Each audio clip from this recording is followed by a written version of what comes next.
기도하겠습니다. 할렐루야, 감사를 드립니다. 이 시간도 저희들 모두 주셔서 하나님의 신령한 말씀에 세계로 들어갈 수 있도록 인도해 주시면서 나올지 감사를 드립니다. 더욱더 진리의 말씀으로 무장해서 주신 귀한 사명 감당하며 복음을 땅끝까지 외칠 수 있도록 인도하여 주시옵소서. 감사하고 예수님 이름으로 기도드렸습니다. 아멘. 로마서를 우리가 성문은 133페이지가 맞죠? 네. 자, 아들로 죄를 정하사 율법의 요구를 이루어지게 하십니다. 율법이 육신으로 말미암아 연약하여 할 수 없는 것을 하나님은 하시나니 그 죄를 인하여 자기 아들을 죄 있는 육신의 모양으로 보내어 육신의 죄를 정하사 육신을 쫓지 않고 그 영을 쫓아 행하는 우리에게 율법의 요구를 이루어지게 하려 하심이니라. 육신을 쫓는 자는 육신의 일을, 영을 쫓는 자는 영의 일을 생각하나니 육신의 생각은 사망이요 영의 생각은 생명과 평안이니라. 육신의 생각은 하나님과 원수가 되나니 이는 하나님의 법에 굴복지 아니할 뿐 아니라 할 수 없음이라. 육신에 있는 자는 하나님을 기쁘시게 할 수 없느니라. 자, 육신으로는 죄의 법을 섬길 수밖에 없고 하나님의 법을 지킬 수 없는 나약한 존재가 확실합니다. 그러니까 마음은 원하죠. 마음으로는 착하게 살기를 원하는데 실제는 내 마음속에 뭐가 들어와요? 욕심이 살짝 들어오면 그거에 의해서 나는 행동할 수밖에 없어요. 그러다 보니까 선하게 사는 것이 아니라 내 육신의 욕망을 채우다 보니까 악으로 자꾸 어둠의 길로 갈 수밖에 없다. 그래서 인간은 다 연약한 거죠. 내가 얼마나 연약한 존재인가. 그래서 우리가 늘 기도하는 건 뭐예요? 성령이 나를 사로잡아 주시기를 기도해야 됩니다. 뭔가 확 성령이 나를 잡아주시지 않으면 내 육신은 뭐예요? 육신은 정욕에 이끌리기 쉽잖아요. 그래서 그쪽으로 자꾸 나갈 수밖에 없어요. 아이들이 말을 배울 때도 또 외국에 가서 다른 나라 말을 배울 때도 욕부터 배운다는 거잖아요. 그러니까 뭔가 육체적인 거 그쪽으로 자꾸 이렇게 쏠릴 수밖에 없어요. 그래서 뭔가 나쁜 짓 하는 거는 참 쉬운데 좋은 일 하기는 굉장히 어려운 거예요. 그래서 그런 인간의 그 속성이 있다. 그래서 육신으로는 죄의 법을 섬길 수밖에 없고 하나님의 법을 지킬 수 없는 나약한 존재다 하는 거죠. 하나님은 하시나니 예수를 죄인되게 하여 대속의 제물로 주게 함으로 하나님의 법을 지킬 수 있게 해주십니다. 그러니까 하나님께서는 예수 그리스도를 보내서 죽었던 우리를 살리시고 성령을 보내가지고 내 속사람이 더욱더 강건하게 성령의 소욕으로 사로잡혀서 살아가게 하면서 하나님의 기쁘신 뜻대로 살아가게 선을 추구하게 그렇게 만들어 주신다. 그래서 죄인이 우리가 율법을 지키라는 것이 아니라 율법은 죄인을 심판하는 죄값을 요구하는 겁니다. 그러니까 율법은 자꾸 죄값을 요구하는 거죠. 그러니까 우리가 그 죄에서 벗어날 수도 없고 그 죄값을 또 그렇다고 치를 수도 없는 그런 연약한 존재다. 그러니까 그런 나를 하나님께서 예수 그리스도 성령을 보내가지고 이제 나로 하여금 그 죄에서 벗어나게 그렇게 만들어 주셨다. 그래서 육신이 하는 것은 사망이며 영의 생각은 생명과 평안이다. 영적으로는 우리의 생각 이것으로는 착하게 살기를 원하는 거예요. 근데 육신이라는 것은 자꾸 죄 가운데로 끌려 들어가게 되어진다. 그래서 영의 생각은 늘 생명과 평안을 추구하는 겁니다. 그래서 뭔가 이렇게 생각 속에서는 참 멋있는 생각을 많이 하는데 실제 생활은 육신은 뭐예요? 현실적이죠. 그렇게 우리의 모습이 영과 육의 그 이중성을 가지고 있다. 그러니까 두 얼굴의 사랑이랑 같은 것이다. 그러니까 이게 내 마음이 딱 무엇인가 말씀으로 정립돼가지고 진리로 무장이 딱 돼가지고 내 인격 자체가 신앙 인격이 성숙해져 버리면 이게 흔들리지 않는 그런 내 모습에 점점 확실해지는 거죠. 그러니까 육신의 몸이 흔들리지 않고 완전히 영적인 삶을 살아갈 수 있는 그런 그 몸이 신령한 몸이 되어져야 된다. 그래서 이 생각 자체 이게 뭐예요? 그리스도의 고상한 지식으로 점점 내 머리가 가득 차야 돼요. 그렇지 않고 머리가 텅 비어있고 세속적이면 세속적인 생각만 눈에 보이는 건 다 세속적인 거잖아요. 그것만 내 머릿속에 들어가 있다 그러면 결국 나는 어둠의 쪽으로 육체적인 악을 갖다가 더 추구할 수밖에 없다. 그래서 교회사 중세 때는 그런 그 인간의 속성, 이것 때문에 항시 육은 악한 것이고 영은 선한 것이다. 이런 개념들이 생기게 되는 거예요. 그게 바로 영계주의죠. 제가 왜 저렇게 했죠? 이거 문 좀 닫아볼까요? 맨 끝에. 그럼 소리가 좀 들고요. 자, 그래서 우리 생각과 육체와 육과 영, 이 관계를 갖다가 내가 소화를 잘 해야 돼. 그래야 어둠의 생활을 하지 않게 된다. 그래서 깊이 있게 우리가 이제 생각을 하게 되는데,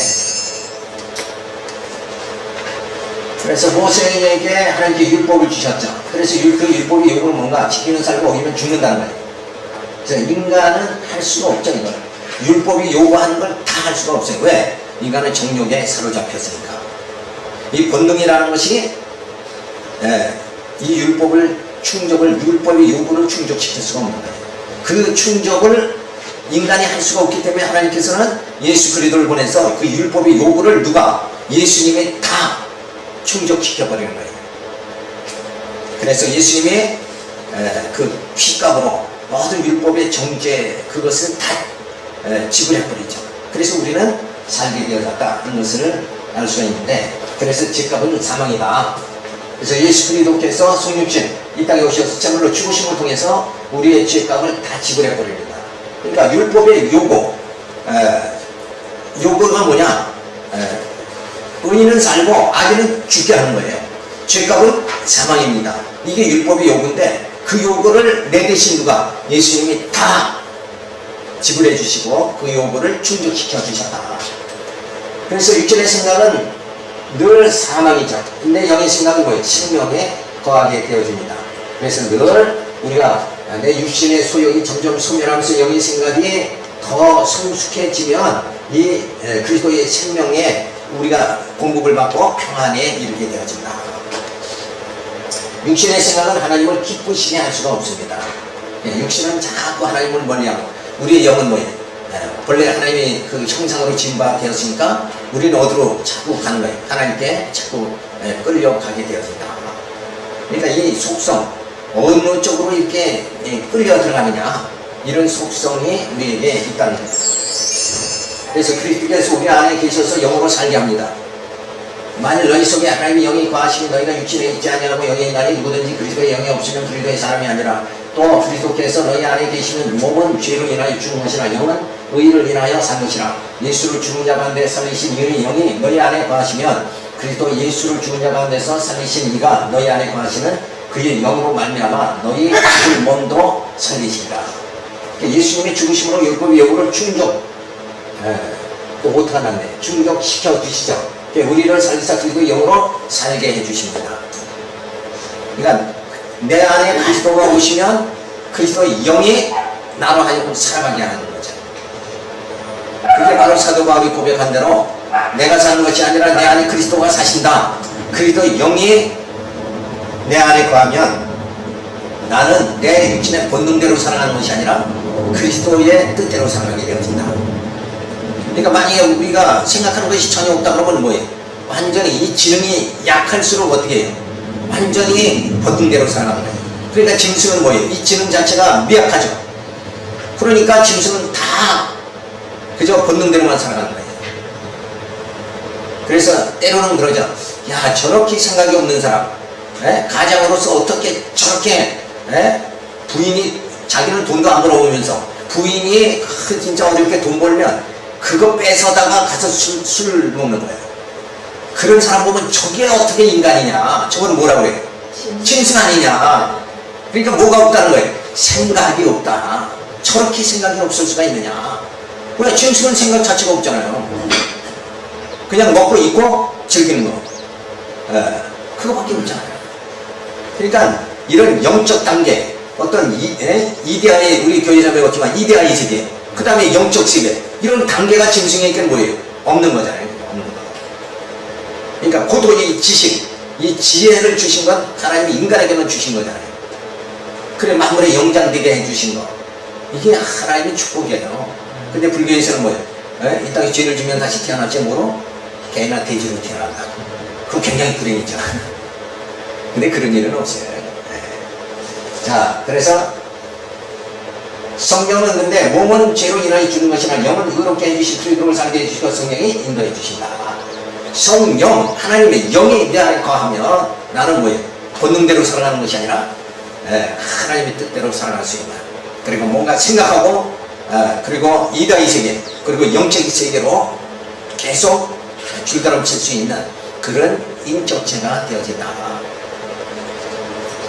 근데 이제 이런 머리를 전혀 쓰지 않고 이런 영적인 생각을 전혀 하지 않고 그저 막 육체적인 즐거움 이것만 가지고 세상 사람들은 살아가잖아요. 그게 사실은 굉장히 자신들은 만족한 것 같죠. 잘 먹었고, 그런데 결국은 뭐예요? 그건 육체로 끝나버리는 거다. 그건 불행한 거예요, 결국. 그래서 이 고도의 영적 그 성숙의 단계로 우리가 들어가야 된다. 그런 걸 우리가 말씀에서 자꾸 깨달으면 그 하나님의 세계로 점점 우리가 깊이 들어갈 수 있게 되어집니다. 그래서 예수 그리스도께서 성육신 해주시죠. 그래서 율법의 요구를 이루어 주십니다. 그래서 우리 몸은 육과 영으로 되어져 있죠. 그래서 이 영은 그리스도의 영이 함께 해주십니다. 그래서 이 영이 점점 자라나요. 성숙해집니다. 그래서 세속주의, 공로주의 이거 다 물리치고 그 하나님의 그 은혜의 깊은 단계에 들어가는 거예요. 그래서 말씀으로 무장하고 결국은 승리하게 되어진다. 그래서 이 어둠의 영과 싸워 이기고 세속주의와 싸워 이기고 유대주의와 싸워 이기는 그런 그 승리가 주어진다. 그래서 육신의 소욕이 점점 소멸된 거예요. 그래서 불평, 불만이 점점 사라져버리고 만다. 그러니까 본능에 의해서만 자꾸 살아가면 뭔가 가지지 못한 것에 대한 불만과 짜증 속에 살아가죠. 왜냐하면 욕구 자체를 뭐 충족할 수가 없으니까. 가져도 뭐야, 인간은 부족한 게 인간 아니에요. 그래서 본능대로 살아가면 자꾸 불만 속에 살아가게 되어지고, 영적 삶에 살아가게 되면 뭐예요?